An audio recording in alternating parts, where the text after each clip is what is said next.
When you lose something or you move away from something, there is a grief process that you go through. There's a process of mourning of what you had that isn't the same anymore.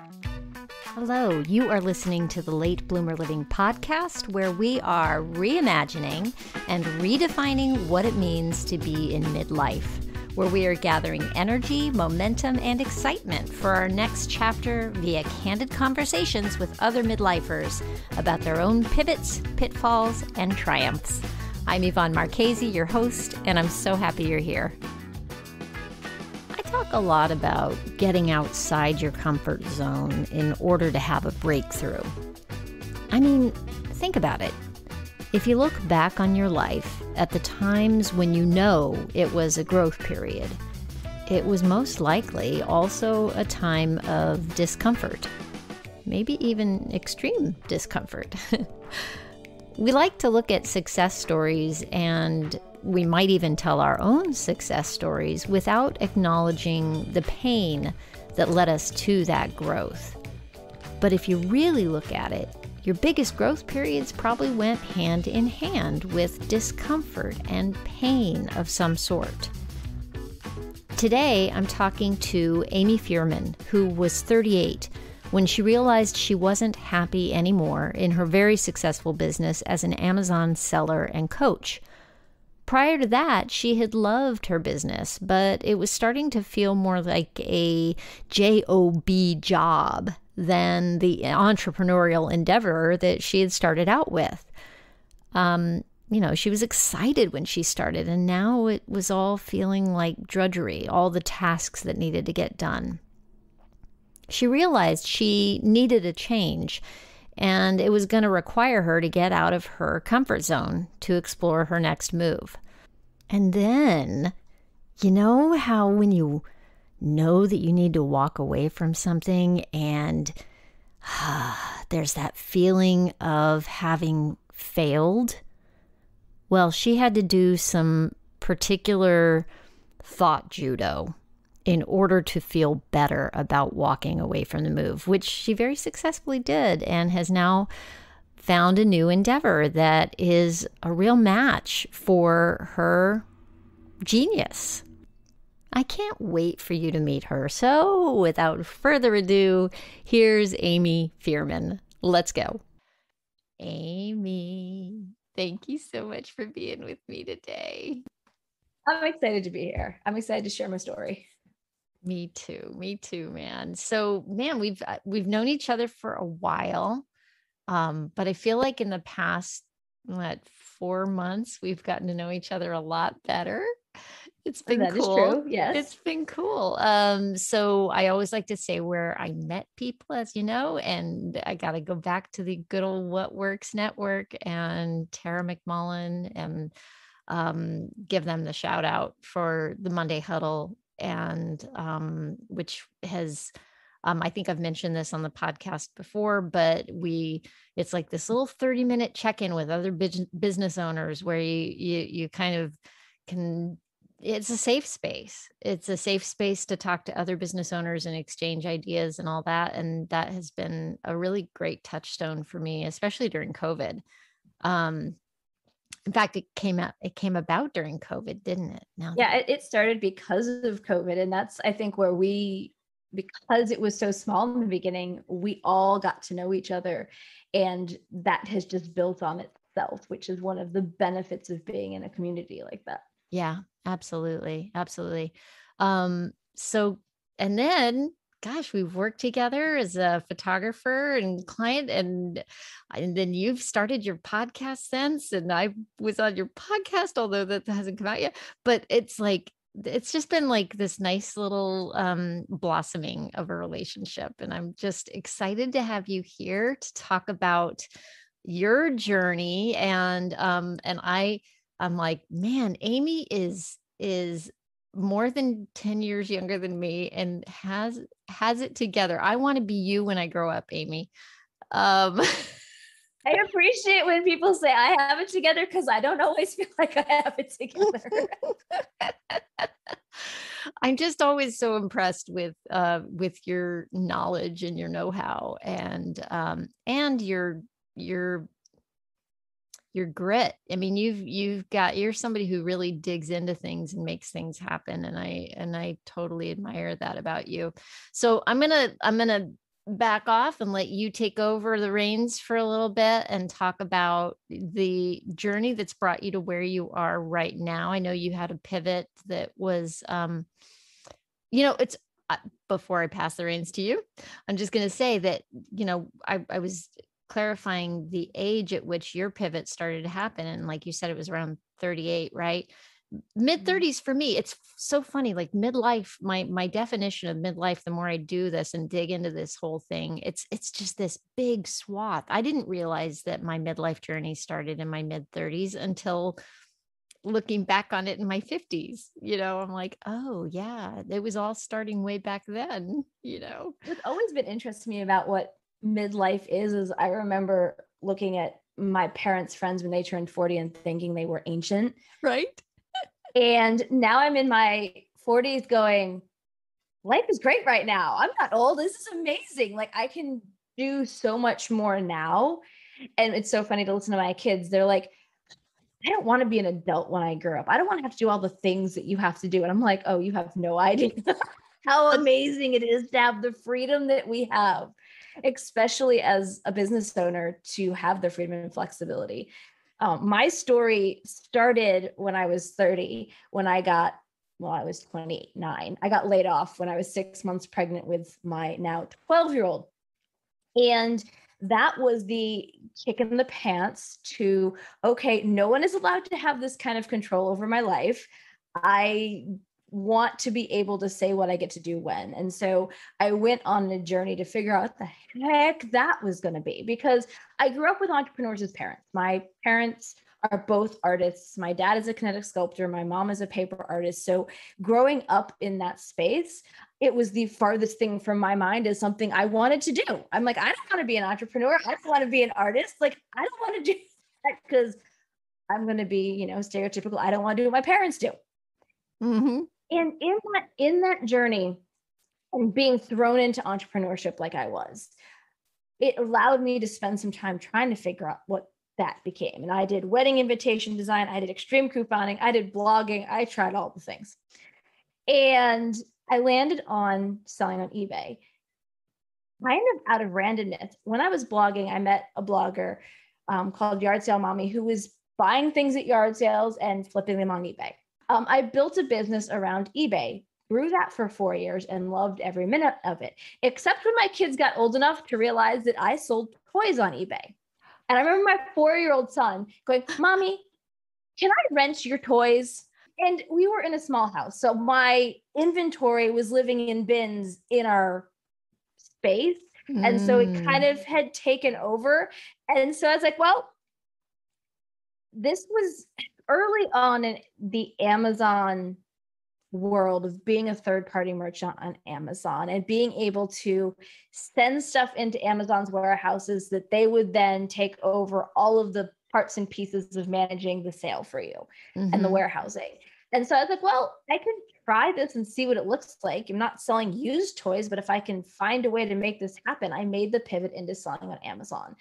And as an entrepreneur, I think we pivot constantly. We make adjustments. We adjust this way and that way. I know you've done it in your business and I've done it many times in mine. I went from eBay to Amazon, retail arbitrage, initially buying stuff off of store shelves and reselling it for higher on Amazon, and then going into wholesale. And then wholesaling, going into creating bundles.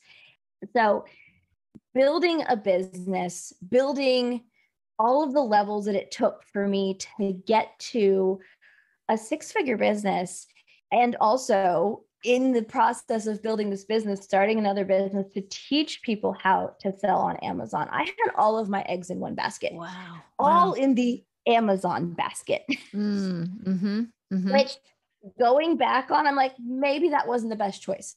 But at that moment in my life, it was. Everything built off of everything else, and it felt right. And as I worked through that, I got to a point, we were teaching in-person workshops, teaching other people how to create bundles of products to sell online. And I started feeling like I was no longer enjoying what I was doing. I was going through the motions. I was doing what I preached. I was creating bundles and selling them online and finding new vendors and going to trade shows and all of the parts and pieces that it takes to run the business. Mm-hmm. Except I wasn't enjoying it. And early on, I was like, okay, I'm a solopreneur. This is a lot to run. It's a 6-figure business. Okay, we're doing a lot. Maybe I need to bring in some help. What I realized was that I needed to outsource some things. As a solopreneur, I had prided myself on doing it all myself. And I got to a point realizing, well, your business is bigger than just you now, and you need to figure out what that looks like.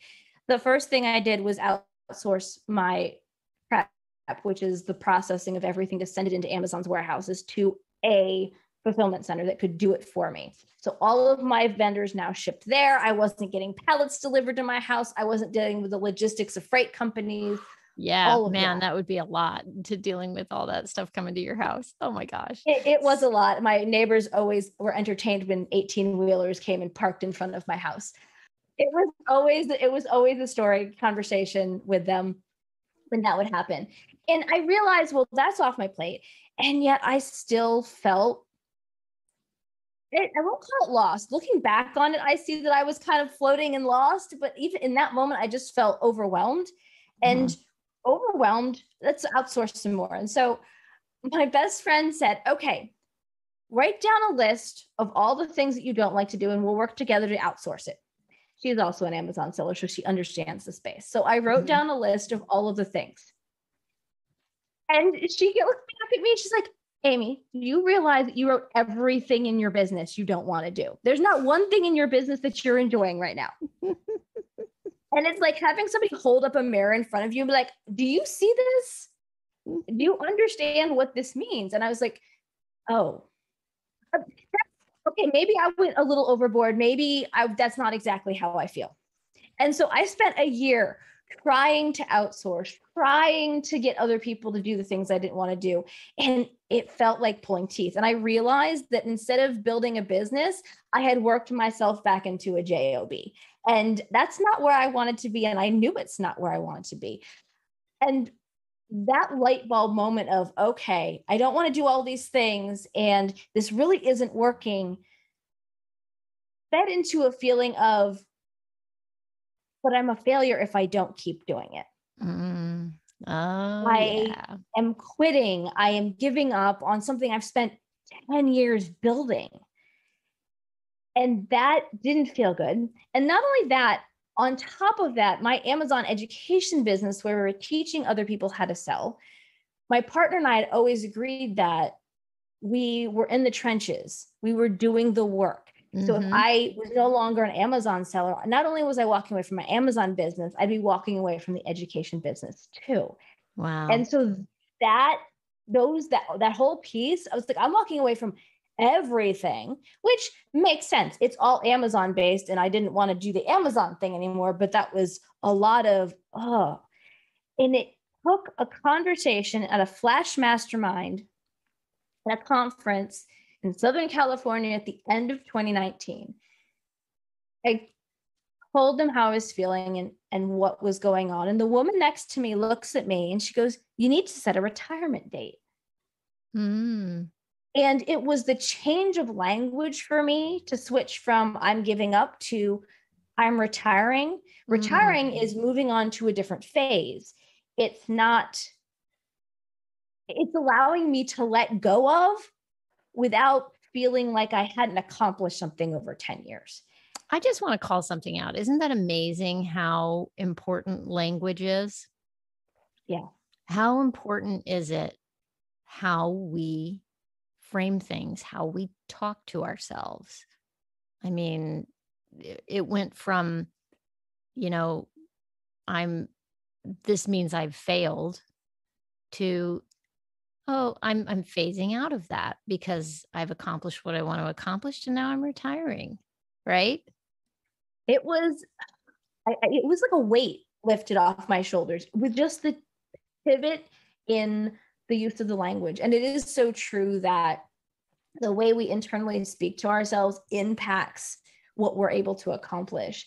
And that was just the first step. Making the mental switch was the first step. The next piece of it was, now what? I've never retired from, let go of, moved on from a business before. Like, what does that even look like? And developing my exit strategy and trying to figure out what that looks like, I sat down with a coach and he helped me work through what an exit strategy looked like, what I needed to do with my vendors and all of that stuff, how I needed to get rid of my inventory. And in November of 2019, I set a retirement date for my business of when all of the parts and pieces, all the inventory would be gone, all of that, I'd be ready to like move on to the next thing. I set that date for March 31st, 2020. 2 weeks after COVID taking my kids out of school and whatnot. So it was this, it almost feels like it was set up that way so that I'd be ready to be able to take on my kids at home in virtual learning, Right, and all of that stuff, because I can't imagine trying to run 2 businesses and to manage the education for my 2 kids at the same time. My brain like exploded thinking about it. Right. So I was already phasing out. When March came, the end of March came, I had almost no inventory left. I felt a release from this thing. Now, I had to go through the entire process of closing out my business from a legal perspective, from the government perspective, which let's just say didn't happen in 2020 because nobody was in their office and it wasn't a possibility. So that piece got slowed down more than I would have wanted to. This part of the process happened. This is what happened for me. I will also say the hardest part for all of this for me, I'm a planner by nature. I want to know what comes next in my business and in my life. And in this, I took a jump into nothingness because I didn't know. Another reason I think I was trying to hold on was, as I was holding on, I was trying to figure out what I would do next. And the challenge with that is I couldn't give enough mental space to either side of that. The business I already had was a business I didn't know what it was going to be yet.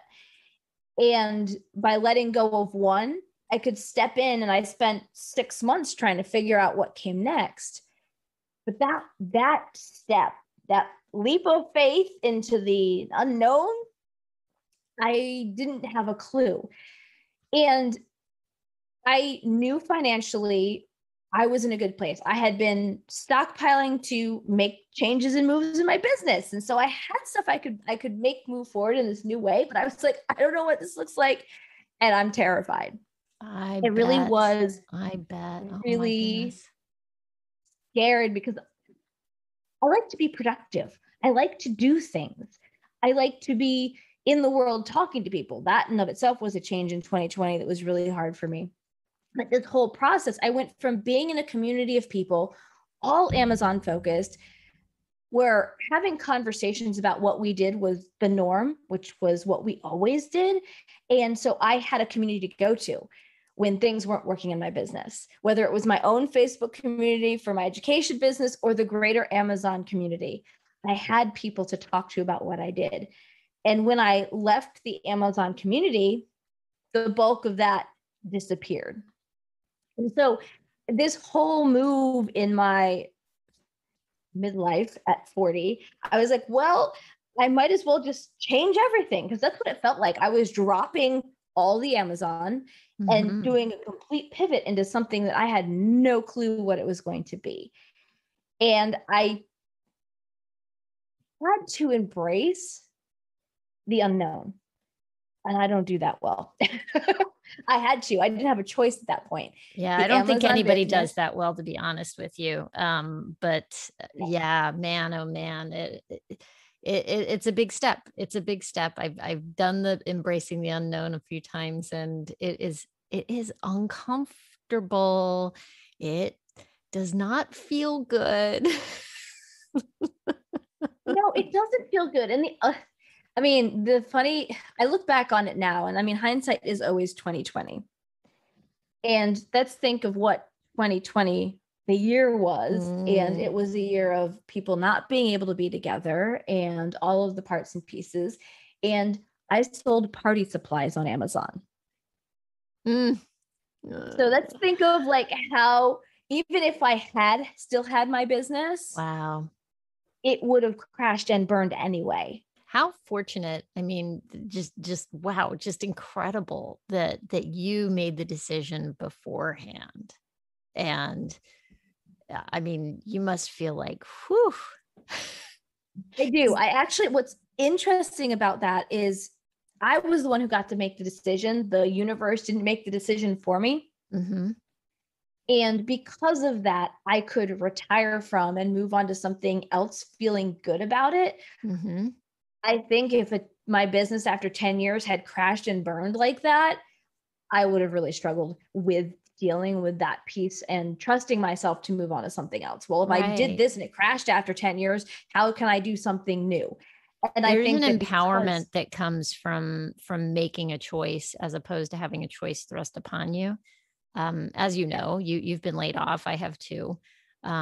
There is something that is very empowering in making your own choice to leap into the unknown. Or anything, anything where you've made the choice. There's power in that, right? Um, absolutely. and I mean, you can find your power in the other situation. I think it just takes a while to land on your feet after, feeling like sucker punched. Um, so wow, amazing timing. So then here you are, it's 2020. You've made this decision, and then the world has the universe has said, "Yep." What did you do? I mean, you're an extrovert, right? Yes. Yeah. I mean, I'm an introvert. The shutdown for me was I'm built for it. I'm good. I'm good. You um and my husband both thought it was amazing. And I'm like, this is miserable. I feel stifled. I need to talk to humans. but you know what's funny? I mean, on my end is that I've never met so many new people as I did during the year of 2020 virtually. It's Yep. just incredibly bizarre. And as made as I am for being on my own and having that time to recover, I'm an ambivert, really. Somebody finally gave me the word for that, in that I like both. I like both ends of that spectrum. But I know for extroverts, 2020 was tough. And here you are, not only not surrounded by that community, but also doing all the questioning of who am I and where am I headed? How did you navigate that last year? Well, not easily. It was a hard year. It was a hard year for a lot of reasons, but going into it, 2020, not knowing what to expect. I mean, we all got thrown into that. And as an extrovert, as a parent of a special needs kid who all of a sudden got ripped out of his routine, I had to put, when you lose something or you move away from something, there is a grief process that you go through. Mhm. There's a process of mourning of what you had that isn't the same anymore.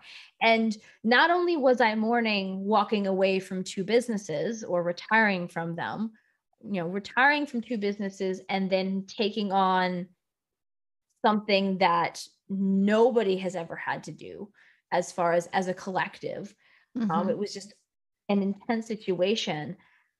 I didn't get to fully process all of the things. I actually did a great job of holding on to those and dealing with them later, because I didn't have a choice. And as Mm. I went through this, what I finally realized, I think 3 months in, is I need support in figuring this out. I need to have a dedicated time, space, whatever, so that I can go, what's next for me and who do I want to be? And I hired a coach, and that really helped give me the clarity that I needed. It was a long process because there were a lot of moving parts and pieces. Like, what did I have? And I think this is natural. I kept trying to fit what I was going to do next into what I'd already done. Mm-hmm. Right. Mm-hmm. I did courses. I had a podcast. We did a YouTube channel.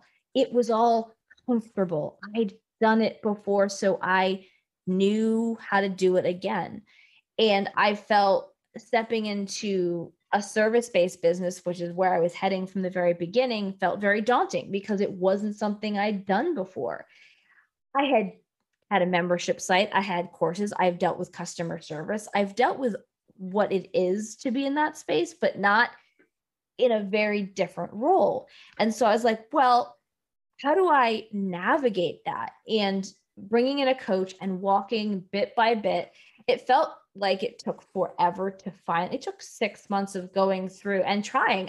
I had clients in 2020 trying to figure out what I wanted this to be. And I'd say one of the biggest parts of what stopped me going in a lot of the directions was I didn't want to have all my eggs in one basket again. Mm-hmm. Meaning I didn't want the business that I built based around a particular platform. Mm-hmm. Selling on Amazon, teaching about selling on Amazon was all about Amazon. And in my education business, I learned to use a lot of tools and become very adept at them. I was like, well, I could just build Kajabi websites for people, or I could build things on this platform or this platform. And I was like, but I don't want to have my entire business based around a platform that can at any moment morph and change into something that doesn't fit the mold of what I want it to anymore.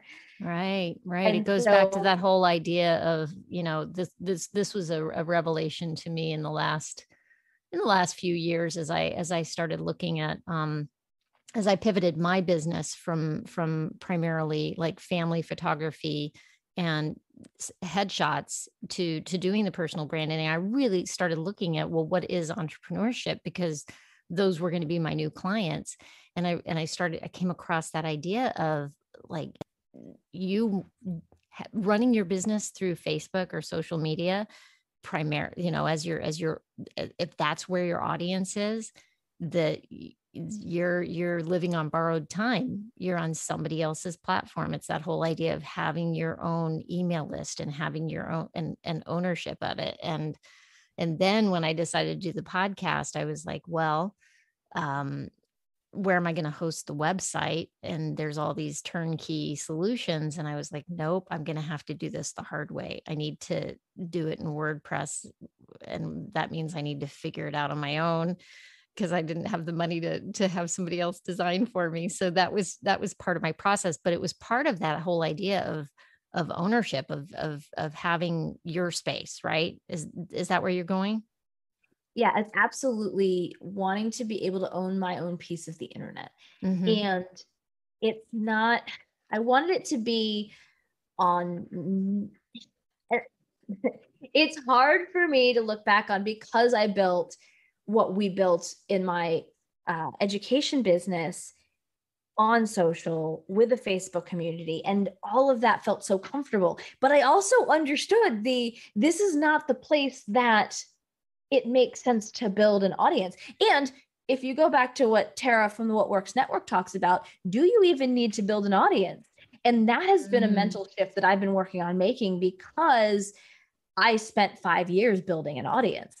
But does it make sense for where I'm going now? And I think that making the shifts and the pivots that I've made, there's a lot of mental shifts that I need to make and a lot of adjustments to how I think things, quote unquote, should be done. I don't like the word what worked for that business is not necessarily going to work for what you're doing now. Right. Exactly. And that's so true. Like that's true at I mean, that just applies across so many things. We're not the same person. Like if we take that to the personal development level, we're not the same person we were last week, certainly 5 years ago, 10 years ago. Right. But we carry around those habits with us that may have served us at some point.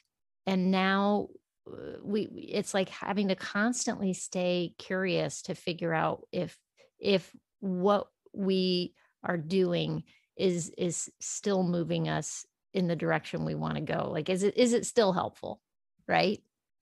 Yes. And I think that we like to stay in the comfort zone. We like to stay where it's comfortable, and it's because comfortable equals easy. Mm-hmm. And when you take that step outside of that, it's easy to, like, there's this gravitational force to your comfort zone that you can take that step out, but it's going to keep pulling on you to say, no, you want to come back here because it's easy over here. And I'm constantly fighting to stay outside of what was comfortable and easy to find what comes next, to Right. figure out exactly what this new evolution of me is. Yeah. And now I'm thinking about it, Amy. I mean, I met you when you were on the beginning of this, the path that you're on. Yep. Yeah, by the time this episode comes out, there will be another episode that will have come out with Jessica Abel. And we talked about the dark forest, which is the messy middle of the creative process. Mm-hmm. And it just is it's exactly where you've been all this year, right? And maybe for honestly, longer, for 3 years, really? I think it's probably a longer period of time than I wanted to acknowledge. Uh-huh.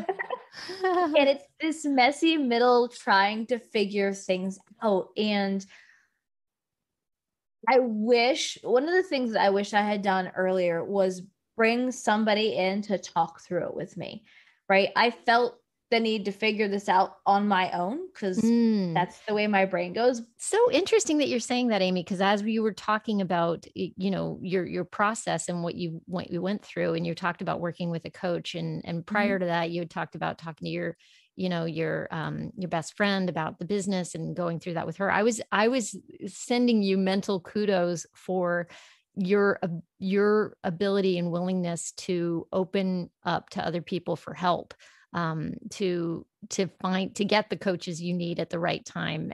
But that wasn't natural, that you actually had to make yourself do that. I had to make myself do that. It is hard for me to ask for help because oftentimes my brain goes, no, you should be able to do this on your own. You should be able to figure it out. Oh, me and I too. think I think a lot of us fall into that natural pattern of, I should be able to figure it out myself. And what I've learned in that is other people can take the same thing and look at it from a different angle and give you really good insight from that different angle. And because of that, I mean, Kristen held up the mirror in front of my face and said, you don't want to do this business anymore. Why are you still doing it? And I hadn't allowed myself to go there, but she made it easy for me to look at and say, yeah, I get it. Okay, that's what is next. It still took me a year to get to what is next, but it's being able to have somebody else, because we tend to want to stay in the comfort zone. We tend to want to make it easier on ourselves. We don't want to have to reach outside of that comfort zone. And having somebody else either call you out on something or say, hey, I see this differently. Have you thought of it this way? Has really helped me to see there is more beyond what I'm comfortable with. There is more beyond where I am right now. We're building a business for 10 years. I'm like, well, why can't it last for 10 more? It doesn't have to. And I think part of me felt that because my dad has had a business since 1974. Yeah, 74. And it's been the same business. I mean, he makes kinetic sculptures. The sculptures themselves. I'm just going to say, I'm going to interrupt for a second because I had the opportunity to go to Amy's home in the spring and do a photo session for her. And I got to see her father's kinetic sculptures. And oh my gosh, if he has a website, because I want to put a link to it in the show notes because they are amazing. Amazing. So anyway, go ahead. It's my dad has had a business for 45-ish years, right? And so I always felt that I should be able to do what he did and have the same business for that long. That longevity. Yeah. That longevity in it. And I've realized on this side of that that's not realistic, A, in what I do, and B, in what he does. I mean, let's be honest, most artists may not last for 45 years doing what they do. he has been able to fully support his family on his art, which is amazing in and of itself. And so I have to look at it differently and know that he is a different human than I am. And what he did is different than what I will do. And Right. so I've had And to. this is interesting, Amy. He wasn't doing something built on somebody else's platform either. Exactly. He was doing his art. And so that is generated from what is core to him, right? Right. And within him, and that in and of itself, besides his clear talent, and craftsmanship, I mean, there's a reason he has been able to be around for as long as he has, doing what he has. I think because it comes from within him, right? Mhm. And there's that, when you had your Amazon business, that's based on a moment in time, right? The availability of the platform, that all that time. I'm reading Malcolm Gladwell's Outliers right now. Mm-hmm. And have you read it? I have. Oh my gosh. And the whole idea of how important timing is. Mm-hmm. So you got into doing what you did at a certain time. You saw an opportunity. You had a drive to never have a job again, right? Right. And you looked around and you tried all the things, and you found this thing in eBay first that clicked, and then that translated into Amazon, and you saw the opportunities and you dipped into those and you went down that path and explored it. And there it was. But it was built on somebody else's platform. And so, yeah, it was of a time. It was of a time. And now, and this is the part of realizing at this stage of my life where there is a lot more time to still come, Lord willing that is the case, like that I can do other things. And I'm excited to do new things. And I look back on the past 10 years and realize that I've realized what I'm good at. And I think that opens up a lot for me. I am a systems person. I love setting up new tools and creating systems around them. And I did that in both of my last two businesses. And that is what I'm working to help other people do now in their businesses. And I go, well, could I have taken the step from my job as a project manager for a design firm and moved into that? Possibly, but I don't think I would have fully realized what that could have been. But now, over 10 years, I've built and implemented systems in my own businesses and realized that this is how my brain works. And I want to help other people be able to do that. I look back at those 10 years now and go, these were good 10 years to have. I needed those because they're allowing me to set up for the next 10. Mm-hmm. Mm-hmm. Ooh, Oh my that gosh. reminds me. That's from, go ahead. Go I ahead. want to share this because this was an eye opener for me. At the conference where I decided to retire from my Amazon business, we did I don't know what you call it. We did an exercise where she had us say, I want you to look back 10 years and I want you to write down from like around this time period, what was happening in your life? Like what was going on? And where was your business and all that stuff. And I realized 10 years from that point, I didn't have a business. I had a little kid, a toddler. All these things, massive things have changed from 10 years ago to today. And it makes me realize that a lot can happen in 10 years. And okay, I'm here now and I feel really stuck, but where will I be in 10 years? And I don't have to take giant steps today to get to there. I'm going to take a lot of small steps to get to the next 10 years. Right. Right. Yeah. It's that whole idea of we overestimate what we can do in a year and underestimate what we can do in 10. Right. Yes, exactly. Yeah. Oh my gosh. Yeah. That whole idea is something that I had tapped into some time back. And I think I lost the thread on that. And I'm going to put that back into the forefront of my mind, Amy. I love it. I love it. That's just it's so powerful to remind yourself every day that your little steps are going to add up to your bigger achievements and your bigger progress.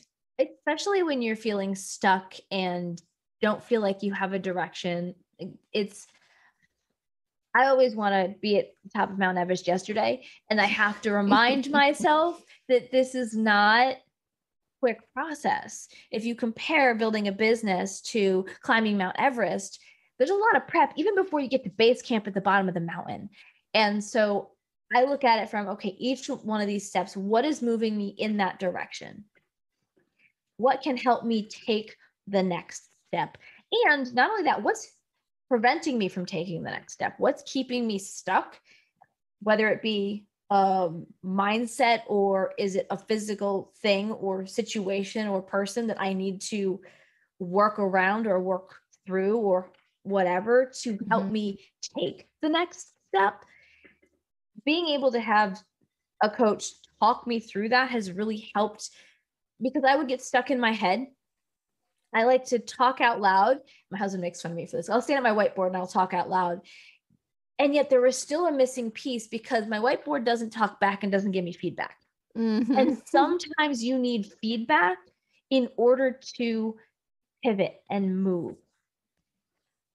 I tell you, the longer I do this podcast, the more I realize how important coaching is, how important it is to have somebody that you can go to for that kind of feedback. It comes up over and over and over again in my talks with people, that has been something that they've tapped into and used in order to progress. I felt for the longest time that if I had a coach, that I was somehow less than. And I've come to realize how wrong I was in that thinking. You can still be your own person and still have your own path and still ask for help and still ask for clarity and have somebody hold up their mirror for you and help you see what you can't yourself see, because that helps you take steps that without would be either take longer or not even be possible without the information you get from somebody else's feedback. Wow. Yeah. You know what I'm realizing is we've been talking and talking, and I don't know that that it's crystal clear what you've pivoted to now. What are you doing in your new business? Like, how would you define that? I help solopreneurs develop simple systems to help them maintain clients. One of the things that can happen in service industries is you have a client for a period of time, a project or a season, and then they're gone. And creating systems to build a client experience that makes people feel cared for. When a client feels cared for, they want to come back and work with you again. They're not going to go, oh, who do I need to hire next time I have a copywriting project to do? They're going to know, because they're going to say, I love this copywriter. They're amazing. I have a project that's called them up. And it's how they felt while working with you, the process of working with you. And so many people, I think, get stuck in the, I don't want to automate. I don't want to put systems in place because then it doesn't feel personal. And in reality, what you want to do is be able to show up for your client in your zone of genius. They want your zone of genius. They don't want all the admin back end to take away from your zone of genius to work on what they need you to work on. And so I help build those systems or create the ideas around those systems so that my clients can implement them in their business and really show up and care for their clients from every stage, from when they onboard all the way to when they follow up after they've been out in the world for a while. Yeah, man, it really does pull together all of your particular zone of genius, which is systems, right? I love systems. My brain thinks in systems. My husband laughs at me because I'll be, for example, at the parking lot at my kid's school in the bus line. And I'll look at my husband, I'll be like, if they put another entrance here and adjusted this whole flow would work a lot better. And so I do it in all aspects of my life. And I love getting to look inside other people's businesses. And I think that what I know I'm guilty of it. And it's that holding up a mirror is we think that what we're doing is the best that it can be, but we have blind spots in our businesses. We have blind spots that we can't see because we're looking at what we're looking at. It's not that they're not there. You can pivot and adjust, but we don't. We keep our head down and we keep focused on moving forward. And if we can have somebody else that can say, hey, how about this? How about this? To make not even giant adjustments, pivots that are enough. Think of when you fly a plane, when a pilot flies a plane and they're off by 1 degree over the course of 100 miles, that 1 degree is pretty darn big. Mm-hmm. Same thing in your business. If you are doing something that is taking up 5-10 minutes of your time over the course of a year, that's a lot of time. If you can put something into place that takes that off your plate, you could save yourself hours or weeks every year with a little bit of automation, but keeping the personalization for your clients. Mm-hmm. Yeah. Yeah. That's been something that I have had to learn over time. And yeah, it was exactly, the whole idea of automating things. I still struggle with it. I mean, I know I could automate more. I have a great studio management software system, for photographers, designed by a photographer. I know it has all these options that I could take advantage of. And I've come to a point where I've like instituted a few things, and then life gets busy and I'm in the weeds. And I think that's what I call it, that whole process that you just said of like, okay, you're just doing you're working in the business, right? You're doing the day to day instead of looking at the systems that could support and help change, and free me in the end. And that's the catch-22, right? I'm in the weeds, so I don't have time to put in the systems that will help me get out of the weeds. Right. And it's that catch-22, that chicken before the egg, the cart before the horse. How do I make the time to do that to be able to get myself out of the situation I find myself in? And that's what I spend time working with my clients. And I built my business so that there are no more Zoom meetings on people's calendars because I don't have time for more Zoom meetings.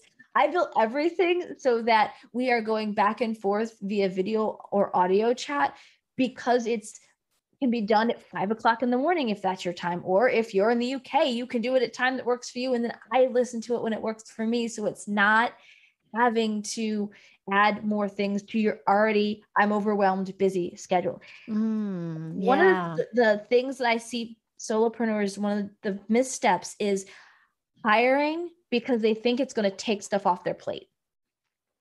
The challenge with hiring to take stuff off your plate is then you need to put in a system to make sure that they know the things that they need to do. And so you're coaching and mentoring somebody on top of all the other things you're trying to do. Right. Yep. There's the whole onboarding process of a new person, right? Right. Wow. Right. Yeah. And if we take this all back to the idea of reinventing ourselves, and instead of like, so let's say our business, it's like finding the time to think about your systems, which are your habits, right? Yep. So interesting. And maybe getting somebody to bounce those ideas off of, and getting the coach that you might need for that. Exactly. And I think that one of the things that I instituted in my business a long time ago, and I found it's helpful, and I think that we forget how important our business is. We're not just doing things for our clients, but our own business, in order to keep serving our clients, needs to be taken care of, is I have a day, at least every quarter, I try to do it every month, is to spend time, and I don't do any client work on that day. All I do is focus on what are the things I need to do for my business so that I can do those and keep my business moving forward so that I can show up the best way I can for my clients. Such a good idea. Oh my gosh. Once a month is a great idea. That's just enough, because I've tried to set aside those days like once a week. And once every quarter doesn't maybe seem like enough, but Right. Wow, once a month, like just getting out of the weeds and looking at it from let's say a drone's eye view Yeah. instead of a bird's eye view. Wow. Yeah. Interesting. That's such a great idea. And you could do that personally too. That's such a, that's something that we could do like just a little monthly, how am I doing? Right? You can do Yep. both ways. Oh my gosh, so And cool. the other piece when it comes to systems and the overwhelm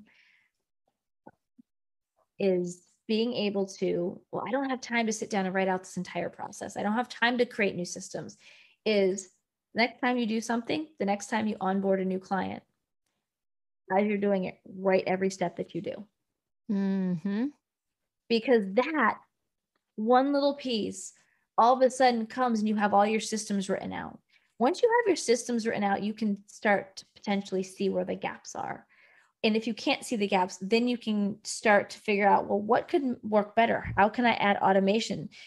Are you still automatically sending out invoices, or is there a way to automate that process once they sign up? Like little things like that that feel overwhelming when you're trying to think of it and sitting down and going, okay, let me write down every step I do to do this. You can't remember it from memory because there are so many steps that you take that you don't even realize that you do. Mm-hmm. When you're going through the process is the absolute best time to track that, because you're going to remember, oh, I do this and then I do this. And some of the processing is in your brain. When I first outsourced to a virtual assistant for my last business, I wrote up what I thought I did, and then I handed it to my best friend's mom because I Mm-hmm. wanted somebody who was completely removed to go through the process of it. And she was able to pull out, she goes, well, I don't know how you got from here to here, because I'd made the jump in my head and hadn't realized I'd made the jump in my head. And that wasn't something that they knew to do without me writing it out. And so part of it's being able to write out all the steps, including the ones that you just do in your brain. Oh yeah. Wow. Yeah. That could be, I'm just thinking of all the applications of what you're doing to like just being the idea of being human. And if you want to get yourself out of being stuck, right?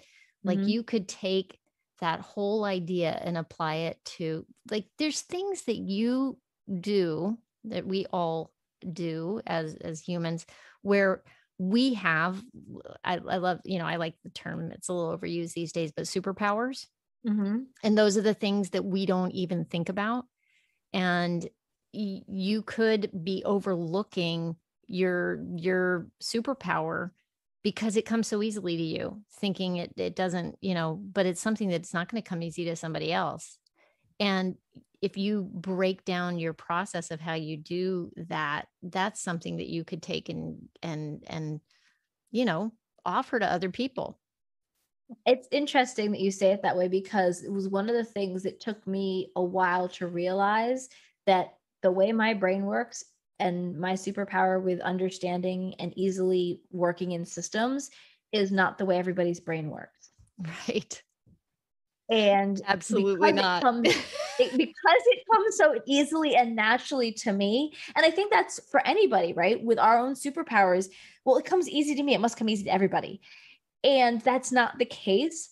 And being able to make that mental shift to say, I'm good at it. There are people who aren't good at it, so they can utilize my services. That is a mental shift to make, especially as a service provider. It's a mental shift that I have had to make to realize that, oh, okay, I guess that not everybody's brain works the way mine does. Yeah. Oh, I want to go back to something that you mentioned earlier, which is during the shutdown, and you realized that you needed to take some time for yourself on a regular basis to figure this stuff out.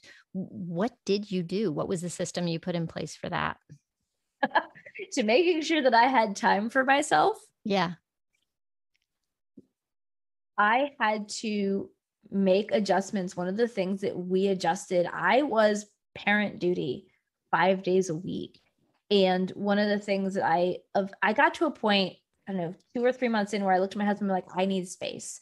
I need to be able to process all the things. And what we determined was he took the kids all day Saturday. And so I got Saturdays to be my day, whether it was working or trying to figure out what working was going to be and processing through a lot of that and learning new tools and figuring out the next steps.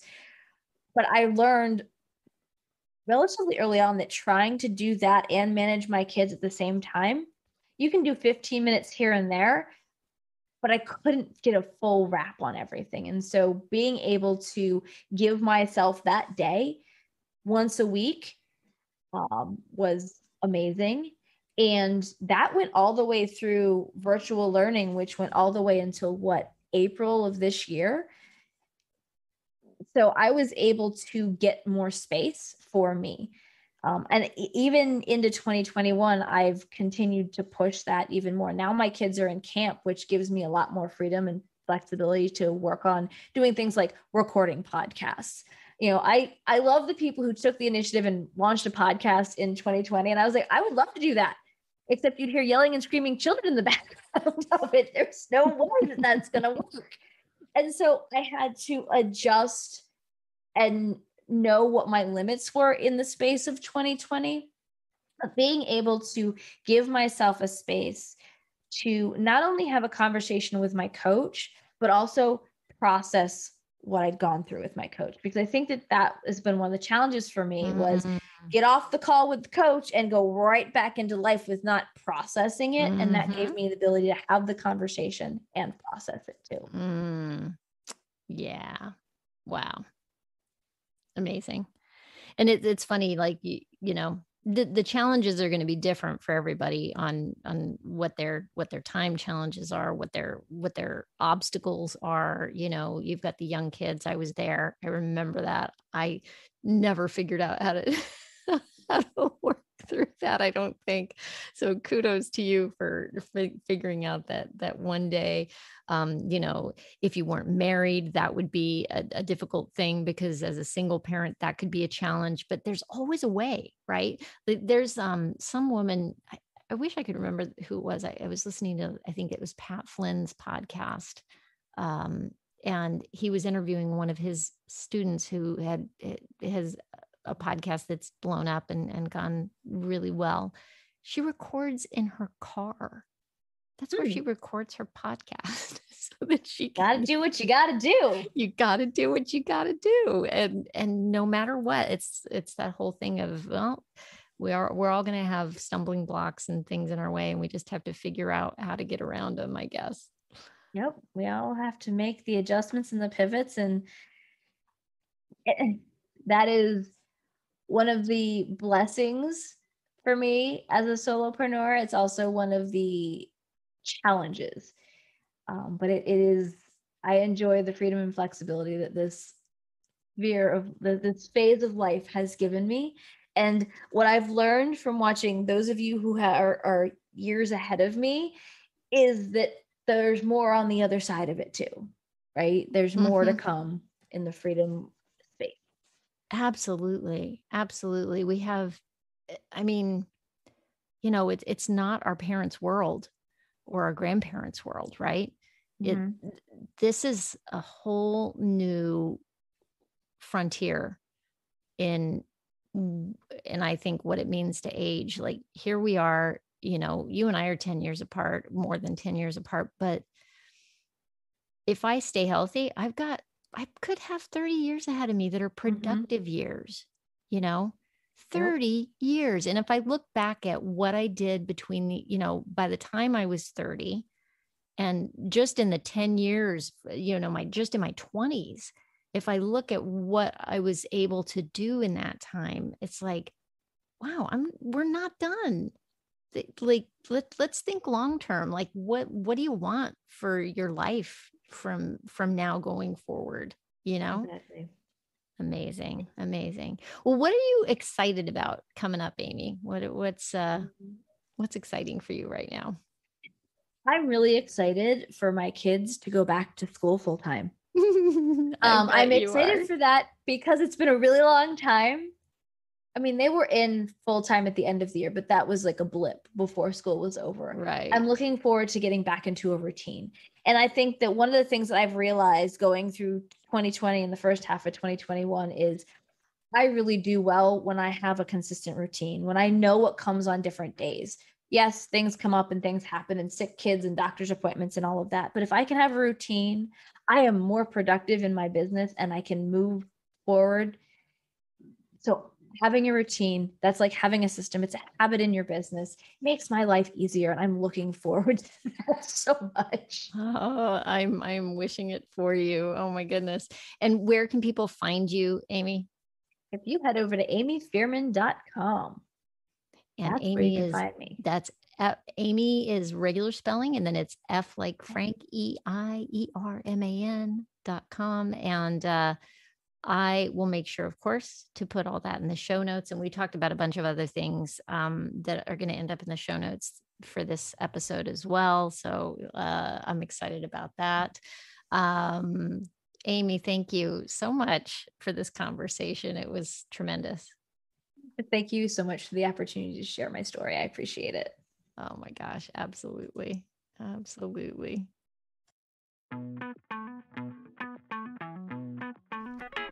Well, there you have it. Whew.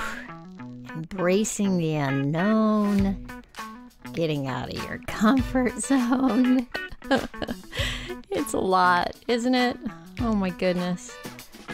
You know, I was listening to something the other day, and somebody was talking about actually how necessary our comfort zone is, or being in your comfort zone actually is. So as we leave, I just want to mention or say that don't beat yourself up if you're living in your comfort zone right now, because we need that. You need time to recuperate, to think. But if you feel yourself, let's say, on the precipice, if you feel discomfort, then maybe that's information that you could look at that says, hey, maybe it's time to get out of this comfort zone. I guess what it is like there's a certain level of discomfort where you get so uncomfortable that you have to make the change, that it costs you more and it's more painful to stay in that comfort zone than it is to step into that unknown. Like if you're standing on the edge of a cliff, let's say, but you know, it's a drop off and there's a pool of water down there, and you could jump and you could probably be safe, and there's a bear coming up behind you, and it's either be eaten by the bear or jump into the water where you're probably going to be okay, but you're not quite sure. I think I'm probably going to choose to jump in the water rather than face the bear. I don't know. These are my thoughts. Thank you for bearing with me on that little thought bubble. And thank you for listening to the end. Thank you for being here. I hope you enjoyed the conversation. And if you did, please share it with somebody you think might benefit from it. And hey, if you would like to get more information about Amy or learn more about the work that she does in helping small business owners set up their systems, you will be able to find her or links to her in the show notes. You can just go to Late Bloomer Living /podcast, episode 67, and you'll find all the information you need there. Again, thank you so much for listening. I hope you have a great week. Stay safe and well. Talk soon.